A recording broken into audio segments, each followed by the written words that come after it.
y subimos el entendimiento de lo que importa. Economía, finanzas y realidad internacional. Inicia a las 5 siempre, con la conducción de Fernando Francia, de lunes a viernes a las 5 de la tarde, aquí por CRC 89.1 Radio.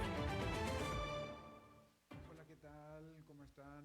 Hoy es viernes 13 de marzo de 2026.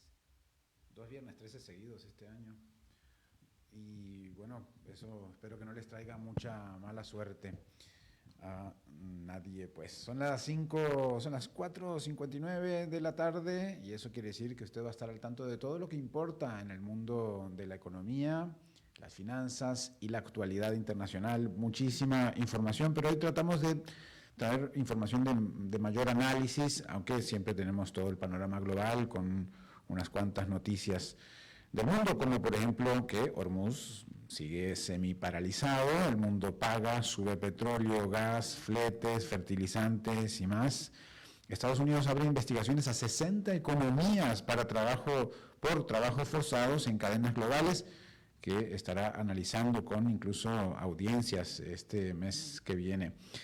Y Vietnam desplaza a México y China como el mayor superávit comercial con Estados Unidos. Y además, fortunas del Golfo miran a Suiza como refugio financiero por la guerra con Irán.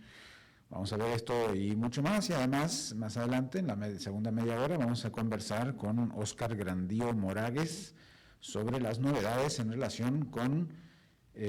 relación de Estados Unidos con Cuba. Cuba-Estados Unidos, hay aparentemente un diálogo que ya está en marcha entre ambos países. ¿Habrá alguna avanzada de Estados Unidos al respecto?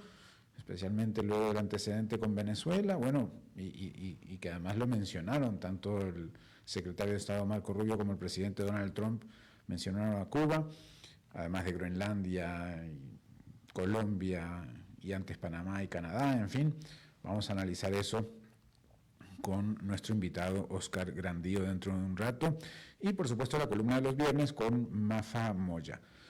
La producción, como siempre, a cargo de Mauricio Sandoval, desde Colombia, siempre poderosa, decía Alberto, y así es, siempre consiguiendo a la gente especialista para los temas del momento.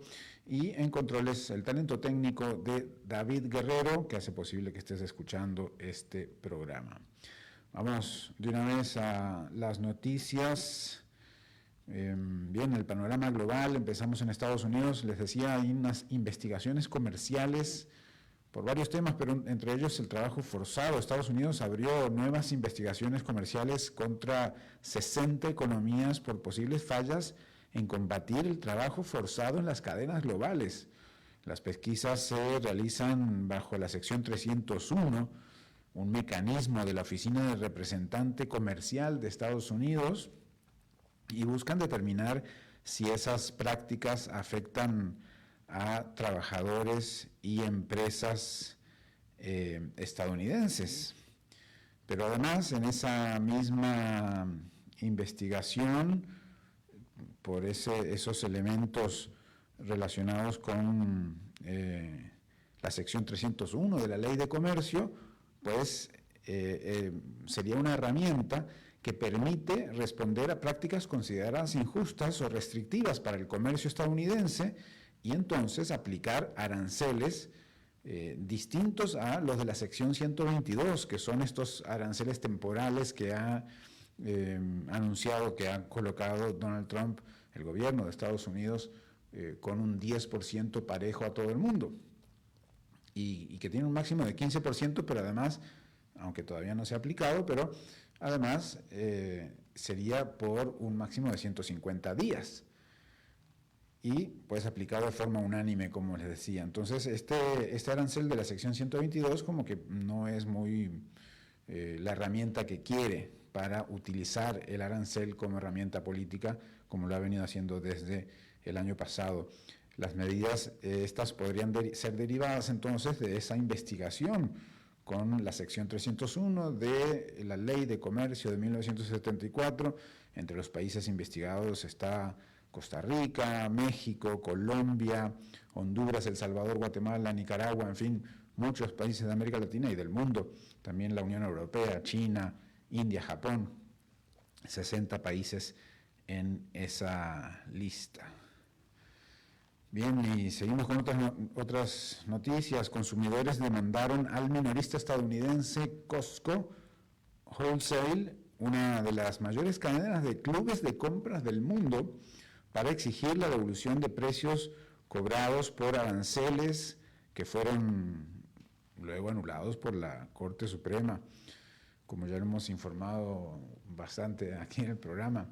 La demanda plantea que si Costco recupera esos pagos, debería reembolsarlos a sus clientes. Vamos a ver si eso sucede, y sin duda esto va a ser un culebrón largo, una novela larga de todas estas semanas, meses que siguen, porque ahí va a estar esa complicación para devolver lo cobrado, que primero lo tiene que devolver el gobierno de Estados Unidos a las empresas, y luego pues hay mucha gente queriendo que esa devolución también llegue a los consumidores. Otras noticias: nuevas regulaciones propuestas por autoridades bancarias podrían limitar el crecimiento de las stablecoins en Estados Unidos. Estas criptomonedas respaldadas por una moneda del mundo real, vamos a decirlo así, en este caso de dólares, pues habían sido impulsadas por la ley Genius Act, pero restricciones a recompensas para usuarios podrían frenar su expansión en pagos y comercio digital. Así que hay reglas bancarias que podrían frenar a los stablecoins. Vamos a seguir desarrollando esta información en otras emisiones y posiblemente consultar a algún especialista cuando esto cobre mayor relevancia, porque sin duda cambiará las reglas del juego para las stablecoins. En Estados Unidos también, productores agrícolas en el medio oeste de Estados Unidos aceleraron ventas de maíz, soya y trigo tras el aumento de precios provocado por la guerra con Irán.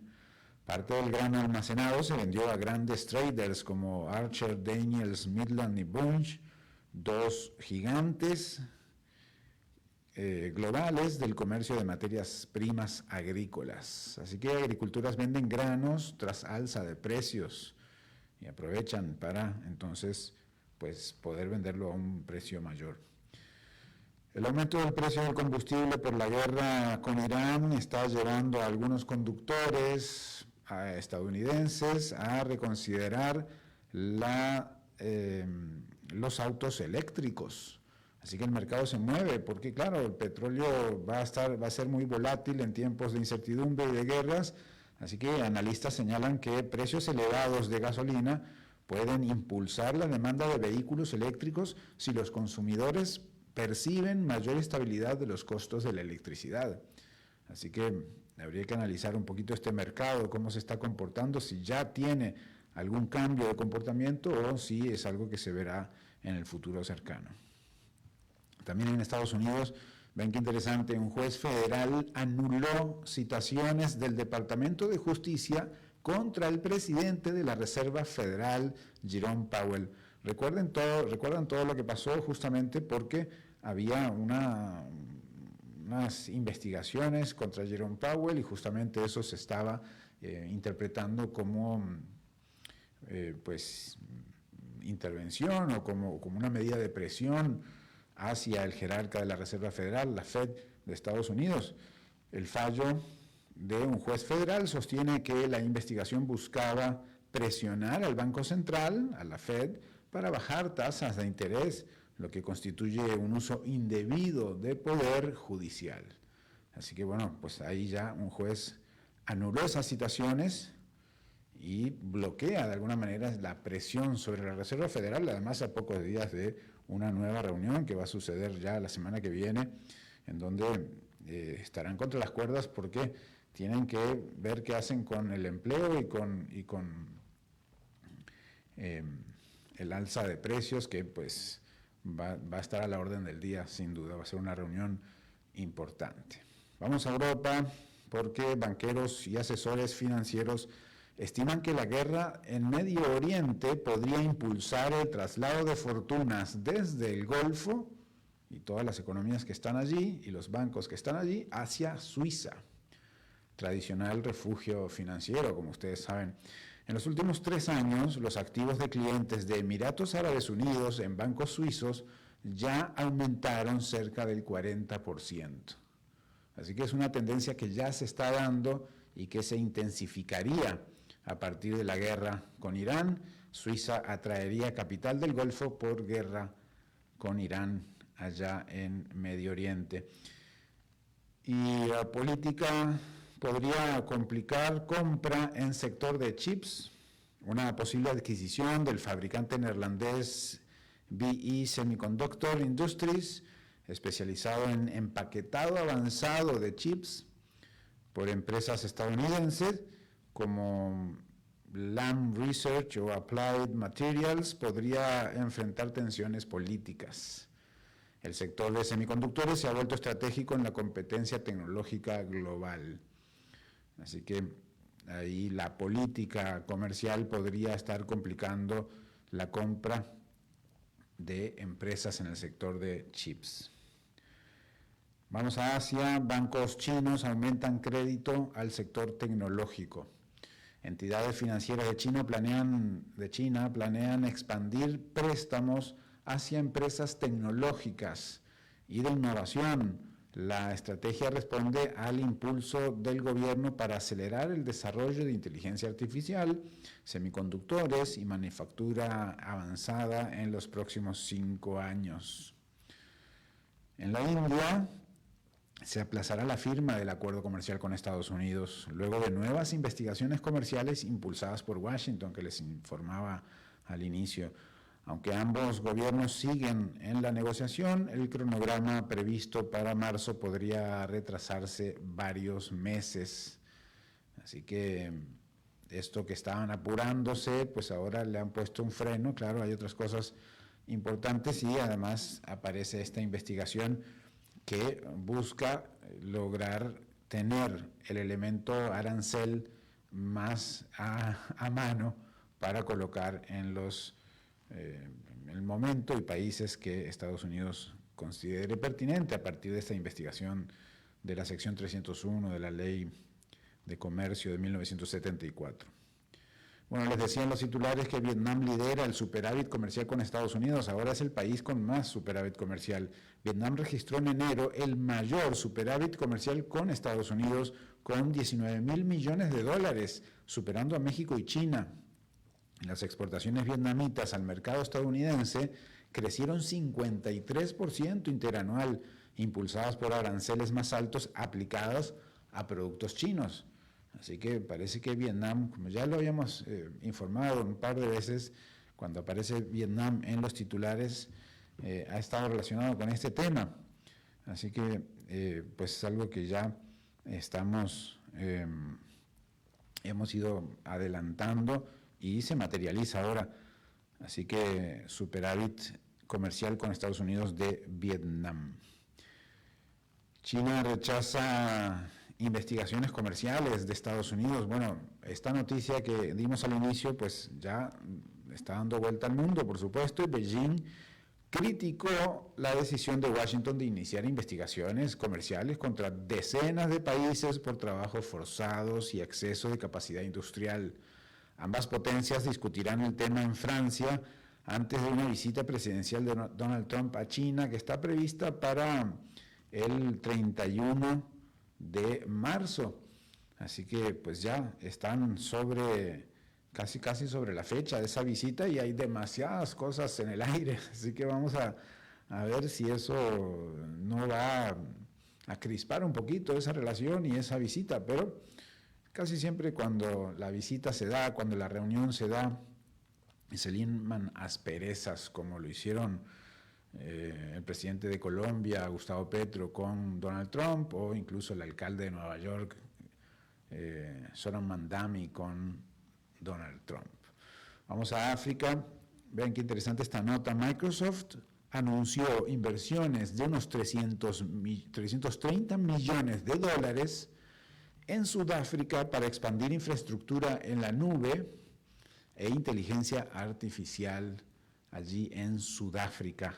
La empresa también planea capacitar a 3 millones de africanos 3 millones de personas de África en estas tecnologías y distribuir herramientas digitales a través de MTN Group, la mayor compañía de telecomunicaciones del continente. Así que Microsoft impulsa inteligencia artificial en África. Sin duda, inversiones que están haciendo. Vamos a América Latina. México atrajo un récord de 41.000 millones de dólares en inversión extranjera el año pasado y su comercio con Estados Unidos alcanzó 873.000 millones. Sin embargo, el crecimiento económico proyectado para 2026 es apenas del 0,8%, reflejando debilidad interna pese al auge exportador. México realmente trata de aprovechar ese nearshoring que tiene con respecto con Estados Unidos, pero no necesariamente va a dar resultados. En Argentina, la capacidad industrial cae a su peor inicio desde 2002. La industria manufacturera argentina utilizó solo el 53,6% de su capacidad instalada en enero, el nivel más bajo para este mes desde la crisis de 2002. La caída se concentró en sectores metalmecánico, automotriz y textil, según datos oficiales del Instituto Estadístico INDEC. Y en Colombia, Moody's advierte riesgos fiscales. La agencia calificadora Moody's señaló que el plan financiero del gobierno colombiano para 2026 podría complicar la dinámica de la deuda pública. Aunque prevé reducir el déficit, el ajuste estructural se aplaza y el desequilibrio fiscal seguiría por encima de los objetivos previstos. Así que allí el llamado de atención a Colombia por riesgos fiscales. Y en México caen fusiones y adquisiciones. El mercado de fusiones y adquisiciones en México registró 18 operaciones en febrero, por 3.714 millones de dólares. El mercado de fusiones y adquisiciones en México registró 18 operaciones en febrero por 3.714 millones de dólares, un 10% menos que un año antes. El sector inmobiliario fue el más activo, mientras que Estados Unidos y Chile lideraron las inversiones extranjeras en el país. Ven qué interesante, Estados Unidos y Chile son los que lideran la inversión extranjera en México. De Estados Unidos es obvio, pero bueno, Chile se cuela ahí en los primeros lugares. Bien, a nivel global, los fondos globales salen de acción por temor al petróleo. Los fondos globales de renta variable registraron salidas por 7.000 millones de dólares en una semana, la mayor desde diciembre. El temor a interrupciones en el suministro de petróleo por la guerra entre Estados Unidos, Israel e Irán impulsó la volatilidad en los mercados financieros. Así que pues ahí lo tiene usted.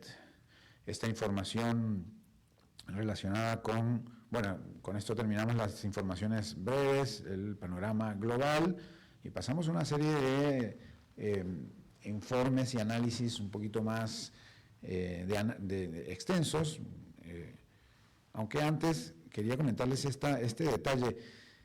3 semanas seguidas de caídas en Wall Street, y esto obviamente pues tiene que ver con las 2 semanas de la guerra en Medio Oriente y el tema del petróleo, pero un poco más que eso. Los mercados bursátiles cerraron a la baja este viernes y completaron 3 semanas consecutivas de pérdidas en medio de temores por inflación persistente. Eso no es común, ¿verdad?, en todos los días. El crecimiento, una inflación persistente, el crecimiento económico más débil en Estados Unidos y el impacto, por supuesto, de la guerra del Medio Oriente sobre los precios de petróleo. El crudo volvió a subir con fuerza. El West Texas Intermediate llegó a $98 por barril, el Brent superó los $100, lo que alimenta dudas sobre cuánto podrá bajar las tasas de interés de la Reserva Federal en la semana que viene. Además, que posiblemente no lo haga. Además, nuevos datos mostraron que la economía estadounidense creció solo 0,7% en el cuarto trimestre de 2025, menos de lo esperado, mientras la confianza del consumidor cayó a su nivel más bajo del año. Y en el tablero de las bolsas, no solo de Nueva York, está absolutamente todo en rojo. Las Américas, Europa, Eurostoxx de la zona euro bajó 0,56%, la bolsa de Londres bajó 0,43%, la bolsa de Frankfurt bajó 0,60%, la bolsa de París, la CAC 40, bajó 0,91%, la bolsa de Madrid, el IBEX 35, bajó 0,47%. Esto en Europa. Y en el Pacífico, la bolsa de Tokio bajó 1,16%, Nikkei 1,16% y índice Topix también de la bolsa de Tokio 0,57%. La bolsa de Hong Kong baja 0,98%, mercado bursátil chino baja 0,39%, la bolsa de Australia baja 0,14%, el índice regional MSCI Asia Pacífico baja 1,43%. Y bueno, y en Nueva York, Dow Jones baja 0,26%, Standard & Poor's 500 baja 0,61%, Nasdaq baja 0,93%, la propia bolsa de Nueva York, el índice compuesto NYSE, baja 0,31%, y la bolsa de Toronto en Canadá baja 0,91%. Pocas veces se ve absolutamente todo en rojo, pero este es un viernes, no vamos a decir viernes de algún color, porque no se ha catalogado así, pero pues un viernes de bolsas a la baja, sin duda. Bien, ahora sí, las notas más en profundidad. Las disrupciones en el estrecho de Hormuz, sin duda tema del momento, elevan riesgos para energía, fertilizantes y economías vulnerables. Las tensiones militares en el estrecho de Hormuz, uno de los corredores marítimos más estratégicos del mundo, sin duda, están generando efectos inmediatos en los mercados energéticos y en las cadenas globales de suministro. Según un análisis de la UN Trade and Development, la UNCTAD, la Conferencia de las Naciones Unidas sobre Comercio y Desarrollo, por este estrecho circula cerca del 25% del comercio marítimo mundial de petróleo, equivalente a unos 20 millones de barriles diarios. Antes de la escalada militar del 28 de febrero, el 38% del comercio marítimo mundial de crudo pasaba por esta vía, junto con el 29% del gas licuado de petróleo, el 19% del gas natural licuado y el 19% de los productos refinados. También transita el 13% del comercio global de químicos, incluidos los fertilizantes. Tras la crisis, el tráfico marítimo se desplomó. El promedio diario de 129 buques entre el 1 y el 27 de febrero cayó a 81 buques el 1 de marzo. Y luego a cifras incluso de un solo dígito en los días siguientes. Los mercados reaccionaron de inmediato. Entre el 27 de febrero y el 9 de marzo, el petróleo Brent subió 27% hasta $91 por barril, mientras el gas europeo se disparó 74% hasta 55 euros por megavatio hora. Los costos de transporte también aumentaron, los índices de fletes petroleros subieron 54 y 72%, y el combustible marítimo casi se duplicó. El impacto puede ser aún mayor en los fertilizantes. Cerca de un tercio del comercio marítimo global, unos 16 millones de toneladas, pasa por Hormuz. Países como Sudán, 54%, Sri Lanka 36% o Tanzania 31% dependen fuertemente de importaciones desde el Golfo, lo que eleva el riesgo de crisis alimentarias si las disrupciones persisten. Vamos a ver esta otra nota. A ver qué tenemos por acá. Sí, la revisión. El comercio entre Estados Unidos, México y Canadá se ha mantenido sorprendentemente sólido pese a un año marcado por aumentos arancelarios en Washington y una reconfiguración del comercio global. Según un análisis del Centro de Geopolítica de Boston Consulting Group, casi el 60% de los bienes que ingresan desde México y Canadá siguen entrando libres de aranceles gracias al tratado regional, el TEMEC.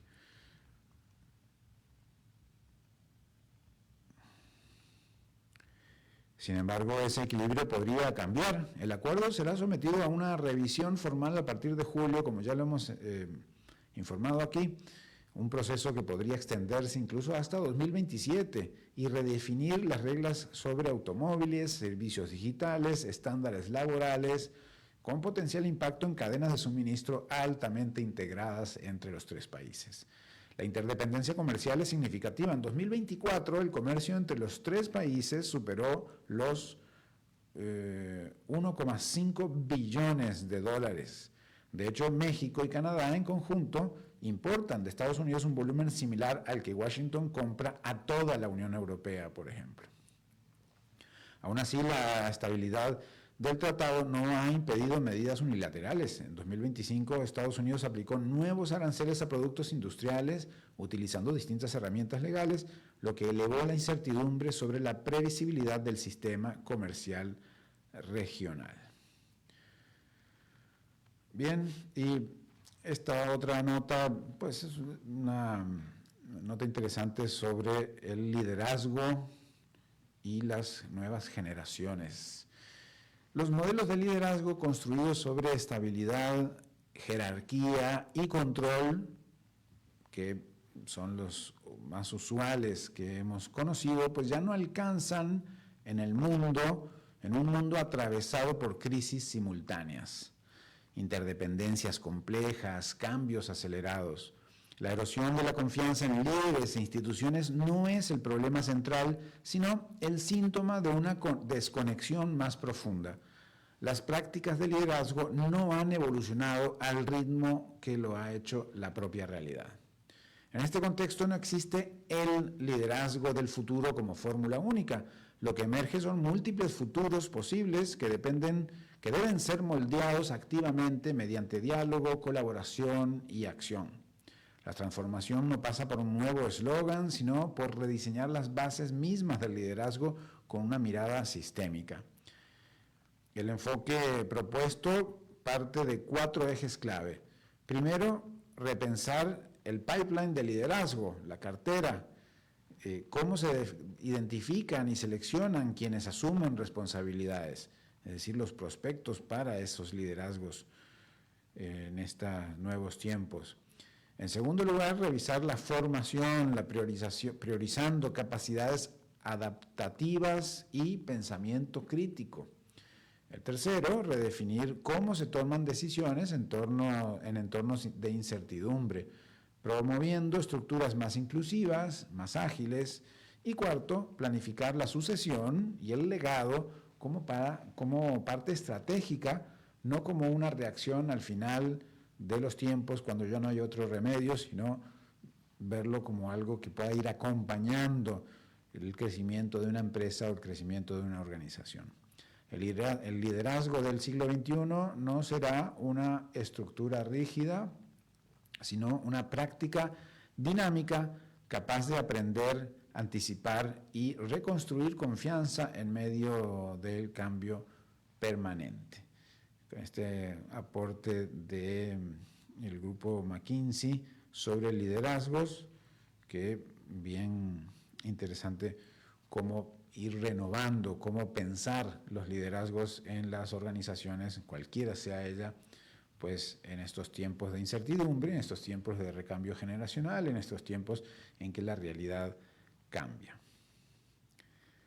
Bien, también tenemos un adelanto del restaurante del futuro. ¿Se han imaginado ustedes cómo será el restaurante del futuro?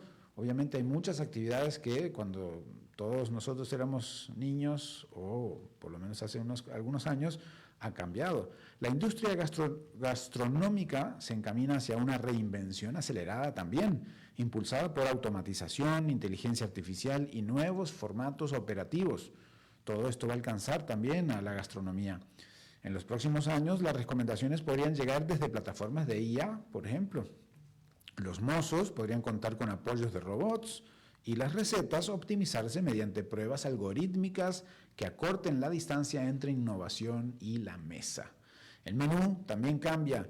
El foco ya no será solo pollo o carne, sino proteína, origen y valor nutricional, en un contexto donde consumidores, incluidos quienes usan medicamentos nuevos como los GLPs, estos para adelgazar y demás, pues demandan porciones más pequeñas o más racionalizadas o que tengan algún sentido para alguna intencionalidad y opciones también obviamente más saludables. A la vez crece el espacio para cocinas étnicas, auténticas y conceptos better for you y algo pensado para el consumidor. La experiencia se bifurca en los restaurantes, marcas hiperdigitales con ambientes adaptativos y personalización extrema. Convivirán con propuestas artesanales que reivindican trazabilidad e historia. La interacción podría ser incluso entre agentes de inteligencia artificial que gestionen reservas y preferencias sin intervención humana. Todo esto podría estar pasando muy pronto en el restaurante al que vas a ir esta noche o al que pensás ir en algún momento en el futuro cercano. En cocina, robots, impresión 3D, cadenas de suministros digitalizadas prometen mayor productividad, seguridad y también control sanitario. El trabajo humano obviamente no va a desaparecer, pero se redefine hacia hospitalidad y conexión emocional, dejando lo automatizable a manos de la inteligencia artificial. Finalmente, el desempaquetamiento del restaurante va a avanzar. Dark kitchens, drones de reparto, modelos híbridos combinan lo físico y lo digital.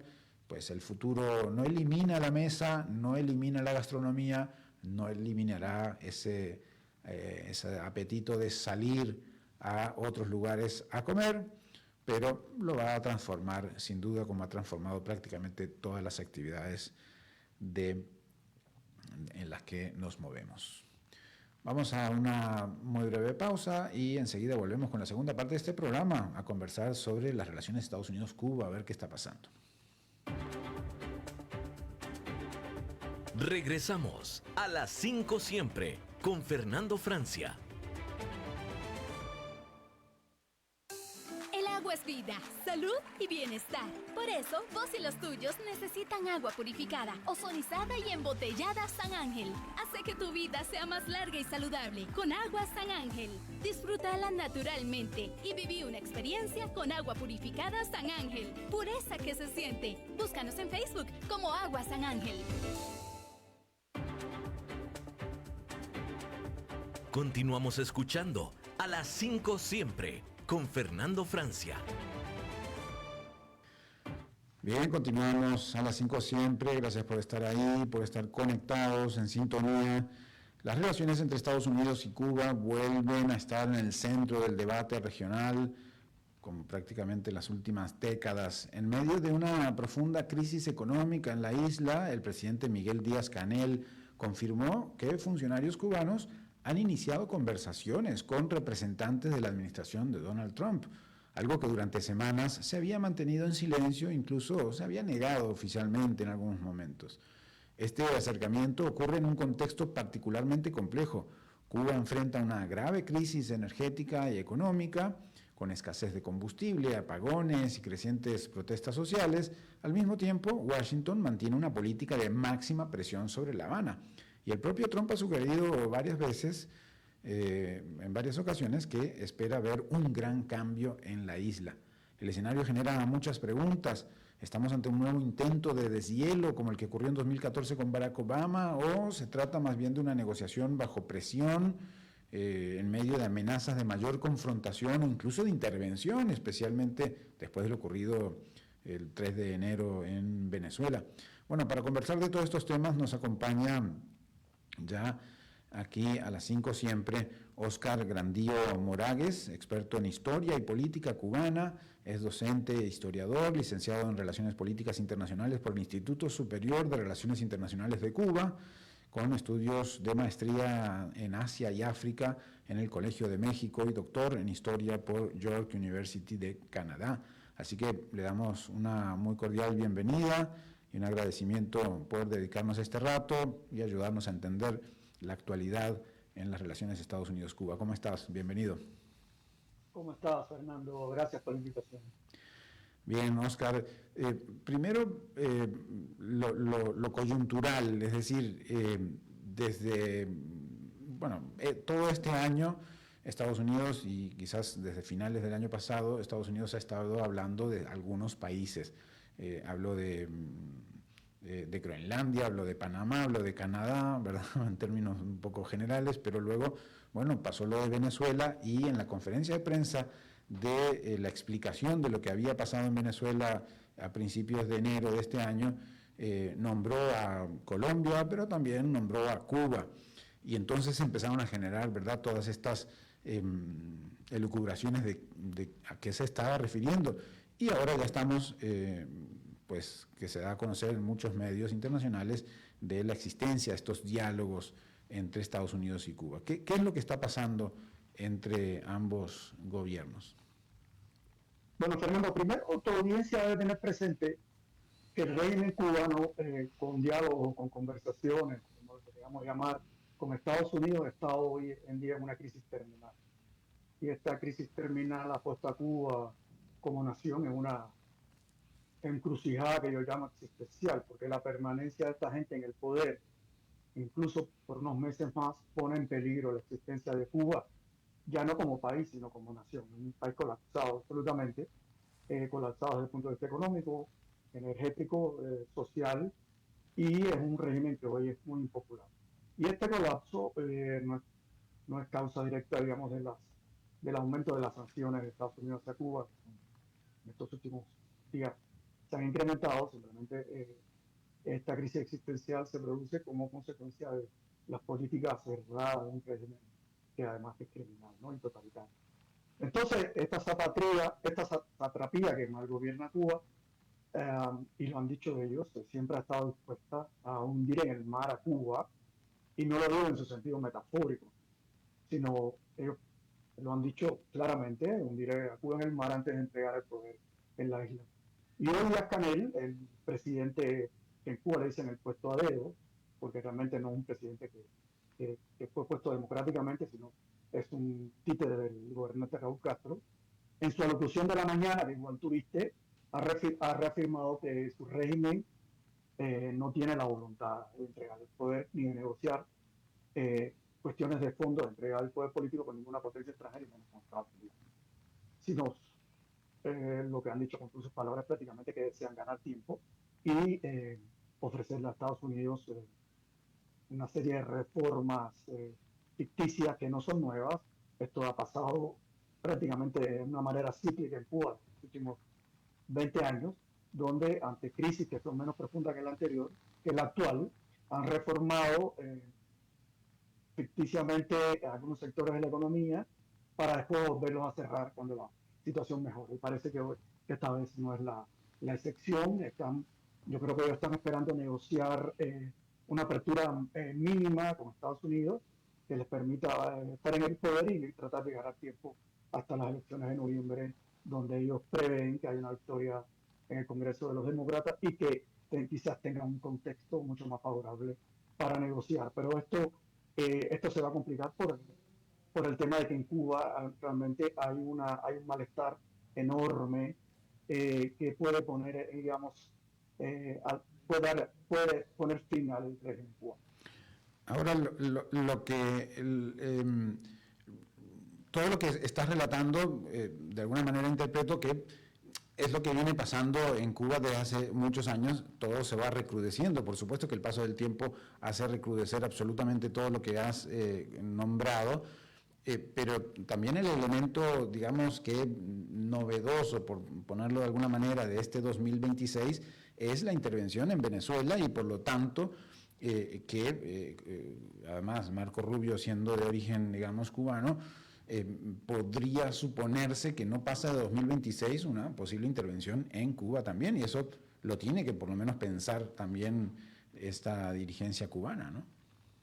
Hay que comprender que este diálogo que se está produciendo ahora y que Cuba lo reconoció a regañadientes recién hoy, porque en los días pasados funcionarios del gobierno cubano de nivel alto y nivel medio lo habían negado rotundamente. Y hay que comprender que estas no son, digamos, conversaciones bilaterales como las que se habían dado en el pasado entre el régimen cubano y anteriores administraciones norteamericanas como la de Obama, ¿no?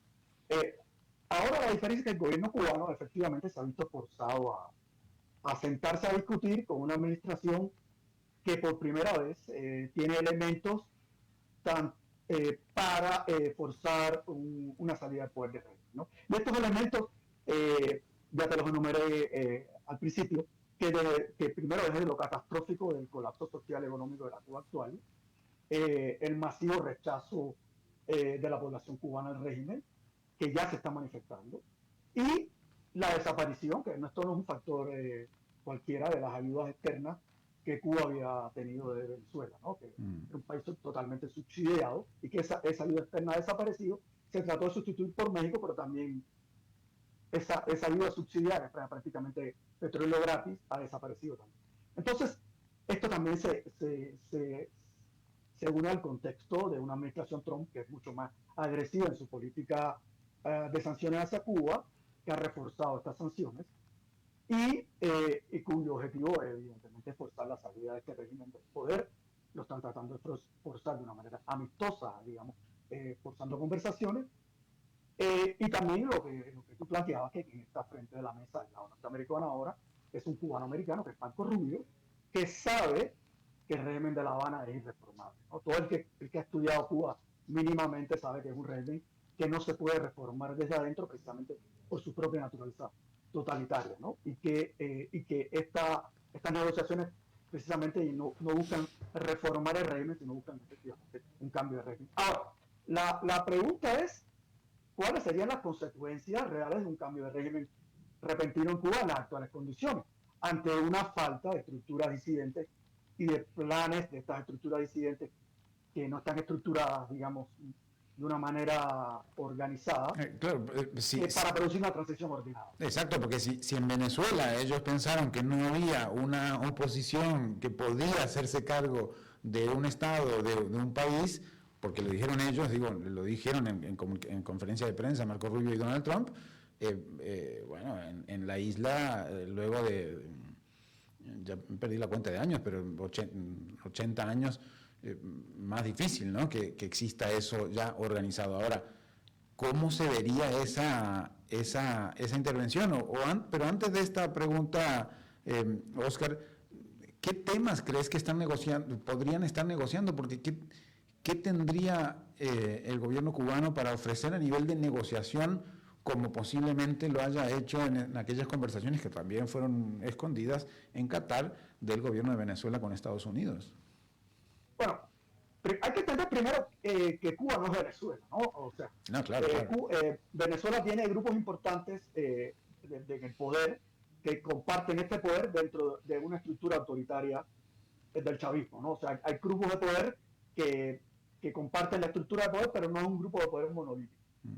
Y con estos grupos de poder, Estados Unidos pudo negociar una salida de uno de los elementos del grupo y la permanencia de otra.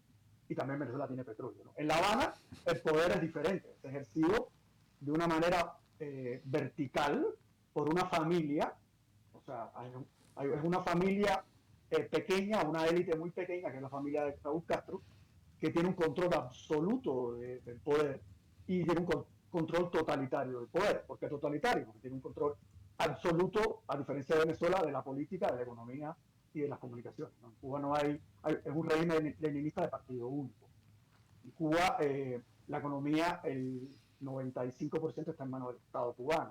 O sea, no hay una economía de mercado real. Hay unas pequeñas empresas pequeñas que ellos llamaron MIPYMES y que en realidad son operadas por testaferros de régimen, ¿no? Entonces, en Cuba no es Venezuela y el reto, digamos, no solamente negociar una transición al tipo venezolano, que es imposible en Cuba, porque solo tiene que negociar con la élite de la familia Castro, pero sino también que en Cuba hay una carencia de estructuras mínimas que posibilitan una transición, digamos, gradual y ordenada hacia un régimen transicional que puede instaurar la democracia, ¿no? En Cuba, digamos, primero habría que eliminar la constitución, es una constitución leninista, que no tendría sentido en una transición. Entonces habría que rediseñar o implantar la constitución que existía antes de la edad pues, del castrismo, que la constitución del 40, una constitución, por cierto, que fue una de las más avanzadas y sigue siendo una de las constituciones más avanzadas de Latinoamérica, negociada en su momento por los comunistas, por ejemplo, ¿no? Entonces habría que, por ejemplo, habría que plantear temas como el orden interior, o sea, si tú suprimes el ejército cubano, que es castrista, y el Ministerio del Interior, la policía, etcétera, ¿cómo en un periodo de corto plazo mantienes el orden en el país? ¿Cómo inyectas dinero en una economía que está colapsada en lo absoluto? Colapsada, no se produce absolutamente nada. O sea, no hay energía, los apagones son alumbrones, o sea, hay 2 horas de electricidad simplemente porque las termoeléctricas que funcionan en Cuba no funcionan, están colapsadas. Entonces, una transición implicaría unos retos enormes.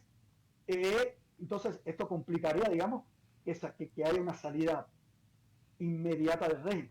Por otro lado, este régimen es irreformable, ¿no? O sea, y la población de Cuba, digamos, yo creo que no aceptaría hoy una transición falsa donde el régimen se mantenga manteniendo las mismas cuotas de poder que tiene hoy. Y tampoco, digamos, la diáspora cubana, sobre todo de la Florida, que es mayoritariamente republicana, y que tampoco, inclusive, está representada por congresistas, no solamente en la Florida, sino en otros estados del país de origen cubano, que tienen un peso importante en la administración, y está Marco Rubio, que es secretario como de Estado. propio, claro. Exactamente, entonces, y que conocen que el régimen cubano es irreformable y que tienen un poder dentro de Estados Unidos que no lo tiene la diáspora venezolana. Por lo tanto, aquí los retos son muy, muy complicados. Muy complicado. Primero, quieren negociar un cambio de régimen, pero por otro lado, no están dadas las condiciones ideales para que ese cambio de régimen se produzca ya y se produzca de una manera ordenada. Y por otro lado, Oscar, ¿no? el hecho de ser cubano tampoco te da una autoridad, digamos, necesariamente frente a, no sé, la población, los intereses que puedan estar, las personas del éxodo cubano, es decir, lo que estás pintando es un panorama muy complejo de liderazgos, de capacidad de echar a andar los motores de la economía cubana que puedan existir o que puedan reformularse, es decir, y aprovecho tus conocimientos en Asia, en África, en estudios históricos del mundo.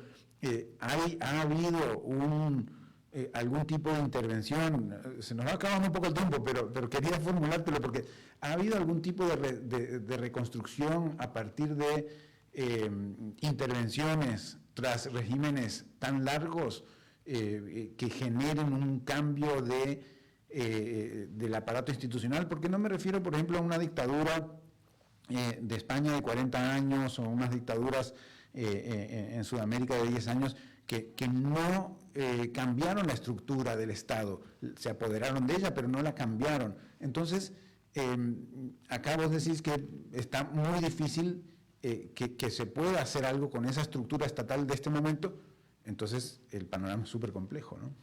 Claro, porque la estructura del régimen cubano, a diferencia de la estructura de las dictaduras, por ejemplo, de Pinochet, Chile, o la dictadura de Franco, por ejemplo, las dictaduras clásicas latinoamericanas, la dictadura argentina, etcétera, etcétera, eran dictaduras, digamos, muy autoritarias, inclusive el régimen chavista, son muy, muy autoritarias, pero no son regímenes leninistas, totalitarios de partido único, ¿no? Cuba, por constitución, un régimen leninista de partido único donde la esencia del régimen es totalitaria, donde se mantiene el poder por la violencia y el control absoluto de todas las variables del poder. En Cuba, entonces, habría que reconstruir el país totalmente desde el punto de vista legislativo. Porque además no había dónde volver, que en las dictaduras del Sudamérica, incluso la de Franco, decir, bueno, volvemos a la república que había antes y ya está. Pero antes estaba Batista, que tampoco... Bueno, pero Batista digamos, le dio un golpe de Estado a un régimen democrático que no era perfecto, pero había una constitución muy buena, o sea, la constitución cubana del 40, una constitución, digamos, ejemplar, un sistema legal muy, muy sofisticado, muy bueno, y que inclusive cuando triunfa la Revolución Cubana, digamos, Fidel Castro lo primero que dijo es vamos a reinstaurar la Constitución del 40, etcétera, etcétera. Esto no sucedió, se implantó una dictadura a modelo soviético totalitario. Quizás yo creo que por ahí estaría la clave. Tú me pides ejemplos quizás de casos catastróficos donde ha habido algo similar, quizás el caso de Timor Oriental, por ejemplo, un país que era una colonia portuguesa que después se le entregó a Indonesia. Indonesia destruyó la colonia porque los timoreses no querían ser parte de Indonesia, y el país, de una guerra civil cruentísima, el país se destruye totalmente. Una economía como la cubana actual, no tenía electricidad, no había industria, era un país colapsado en este sentido por una guerra civil. En Cuba no lo hay, pero un país colapsado donde había que empezar de cero. Y eso fue casi este siglo, ¿no? Sí, pero teníamos un liderazgo, digamos, tuvieron un premio Nobel, ¿no? Que había un liderazgo unificado, que en este caso de Cuba no lo tiene, ¿no? En el caso, por ejemplo, de Sierra Leona, en África, ¿no? Están viendo ejemplos donde hubo una guerra civil tremenda y Sierra Leona empezó a construir un proceso transicional sin guerra, totalmente destruido. Y el dinero vino, por ejemplo, en el caso de Timor y el caso de Sierra Leona, de Naciones Unidas, ¿no? Se instauró un régimen de gobierno tutelado por Naciones Unidas en Timor Oriental, en lo que se organizaba una transición, se levantaba un poco la economía, se construían los sistemas legales, etc. En el caso de Cuba, lo positivo es que Cuba primero tiene, digamos, una capacidad humana enorme, ¿no? Los cubanos, tanto en la diáspora como en Cuba, son bastante educados, hay un nivel de educación muy alto, ¿no? Y Cuba está a 90 millas de Estados Unidos, Cuba no está donde está Timor Oriental, ¿no? Claro. Y Cuba tiene una diáspora muy rica que inmediatamente invertiría en el país. No sería inmediato, pero... Y también está la ley Helms-Burton, donde los Estados Unidos, por ley, es una ley de Estados Unidos, tienen que otorgar ayudas mayúsculas a Cuba una vez un gobierno transicional que empieza a construir un sistema democrático empieza a funcionar. Sin duda vamos a volver a vos, Oscar, para hablar de esto más adelante, quizás con algún nuevo panorama informativo en la realidad, en las relaciones Estados Unidos-Cuba, pero sobre todo en lo que concierne a la realidad cubana, ¿no? Ojalá sea mejor, y muchas gracias por invitarme. Muchas gracias a vos por tu análisis, por tu visión. Oscar Grandío Moragues, experto en historia y política cubana, es docente, historiador, licenciado en Relaciones Políticas Internacionales y conocedor de la historia de Asia, África y América Latina. Muchas gracias entonces a Oscar Grandío Moragues, y con esto terminamos esta parte de la entrevista. Vamos a la columna. A las 5 siempre presenta columnista del día, Mafa Moya, especializada en mindfulness y bienestar alternativo, con sus aportes para una vida saludable y con sentido. Aquí a las 5 siempre, con su anfitrión Fernando Francia, por CRC 89.1 Radio. Muy buenas tardes, Fernando. Un saludo muy especial para ti, para Mauricio, para todo el equipo que hace posible este espacio y, por supuesto, para cada uno de ustedes que nos escuchan desde distintos lugares del mundo. Y como todos los viernes, abrimos este espacio para tener un momento de pausa, de reflexión, de bienestar alternativo. Hoy quiero hablarles de algo que todos hacemos, pero muy pocas veces lo valoramos lo suficiente: dormir. Y es que hoy se conmemora el World Sleep Day, el Día Mundial del Sueño. Una fecha creada para recordarnos algo que la ciencia ha demostrado una y otra vez. Dormir bien no es un lujo, no es tiempo perdido. Es una necesidad biológica esencial para la salud física, mental y emocional. Vivimos en una cultura que sabemos que premia la productividad constante. Muchas personas creen que dormir poco es sinónimo de éxito, de disciplina o de fortaleza. Hay incluso quienes dicen con orgullo: yo duermo solo 4 horas y funciono perfectamente bien. Pero la neurociencia nos dice algo muy distinto. Cuando dormimos, el cerebro no se apaga. De hecho, entra en uno de los estados más activos y fascinantes de todo su funcionamiento. Durante la noche ocurre una especie de mantenimiento profundo del sistema nervioso. Las neuronas reorganizan la información del día, se fortalecen conexiones importantes y se eliminan residuos metabólicos que se acumulan mientras estamos despiertos. Podríamos imaginarlo como si cada noche el cerebro hiciera una limpieza general, ordena, clasifica, archiva y descarta. Sí, señores, por eso es tan importante el sueño. Sin ese proceso, la mente se vuelve más lenta, más confusa y más vulnerable al estrés. Y hay algo aquí muy interesante. Mientras dormimos, también se organiza nuestra memoria. Durante el día vivimos cientos de experiencias, conversaciones, decisiones, emociones, aprendizajes, pero todo eso llega primero a una especie de almacenamiento temporal. Es durante el sueño cuando el cerebro decide qué información conserva y qué deja ir. Por eso, después de dormir bien, muchas veces despertamos con más claridad mental o incluso con soluciones a problemas que días anteriores parecían imposibles de encontrar. El sueño también tiene un impacto profundo en nuestras emociones. Las regiones del cerebro que regulan el miedo, la ansiedad y el estrés necesitan el descanso para mantenerse equilibradas, señores. Así que cuando dormimos, poco a poco, esas áreas se vuelven más reactivas. Todo parece más difícil, más urgente, más intenso. ¿Les ha pasado alguna vez que después de una mala noche todo parece molestar más? Eso no es casualidad, es neurobiología. Dormir bien fortalece la comunicación entre las áreas emocionales del cerebro y las zonas encargadas de la reflexión y el autocontrol. Dicho de una manera muy simple, un cerebro descansado pues responde con calma. Con un cerebro agotado se reacciona con impulsividad. ¿Cuántos no nos pasa eso constantemente? Pero el impacto del sueño no se queda solamente en la mente, también influye profundamente en el cuerpo. Durante la noche se regula hormonas esenciales para el metabolismo, el apetito, el sistema inmunológico y la reparación celular. Cuando el descanso es suficiente, el organismo entra en un estado de alerta constante, como si estuviéramos todo el tiempo enfrentando como un peligro invisible. Pero eso es por la falta del sueño.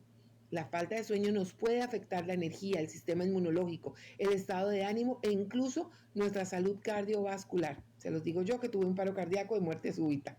Así que es súper importante dormir. Y aquí aparece uno de los grandes desafíos de nuestro tiempo. La vida moderna ha alterado profundamente nuestros ritmos naturales. La pantalla iluminada todo el tiempo, el estrés laboral, las agendas saturadas y la hiperconectividad hacen que muchas personas lleguen a la noche con la mente acelerada. El cerebro, que fue diseñado para alterar ciclos de actividad y descanso, recibe señales contradictorias. La luz artificial, los estímulos constantes y el pensamiento que no se detiene, pues es el resultado de una sociedad cansada, pero que muchas veces no sabe cómo descansar.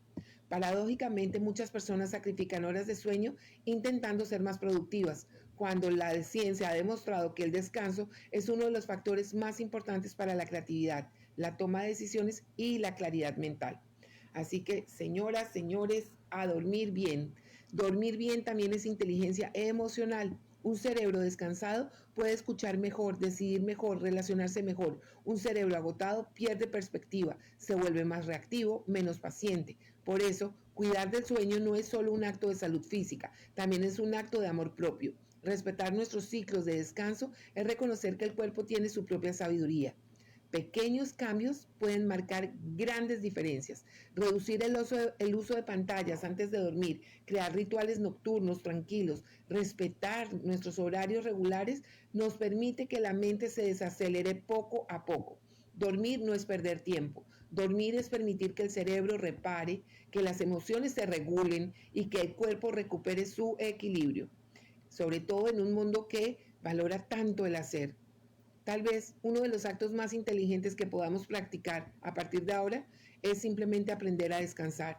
Así que hoy, en el marco del Día Mundial del Sueño, quiero dejarles una invitación muy sencilla pero poderosa. Esta noche, regálense el permiso de dormir bien. Su cerebro, su cuerpo, su corazón se lo va a agradecer. Fernando, Mauricio, gracias como siempre por este espacio y gracias también a todos ustedes por acompañarme en este momento de reflexión. Soy Mafa Moya y los invito a que me sigan a mis redes sociales como @mafamoya con Y. Les mando un gran abrazo lleno de luz y que tengan una noche de descanso profundo. Hasta el próximo viernes y feliz fin de semana. Viene la Mafa Moya y sin duda pues a descansar, y que mejor que un viernes, qué plan de viernes tienen ustedes si no es dormir rico y sabroso. Bueno, amigos, gracias por una tarde más que compartimos, que nos informamos de cómo está el mundo en temas de economía, finanzas y geopolítica. Producción de Mauricio Sandoval desde Bogotá, David Guerrero en controles CRC 891 Radio. Me despido y nos vemos el próximo lunes. Que tengan un feliz fin de semana. Hasta la próxima. Concluye a las 5 siempre.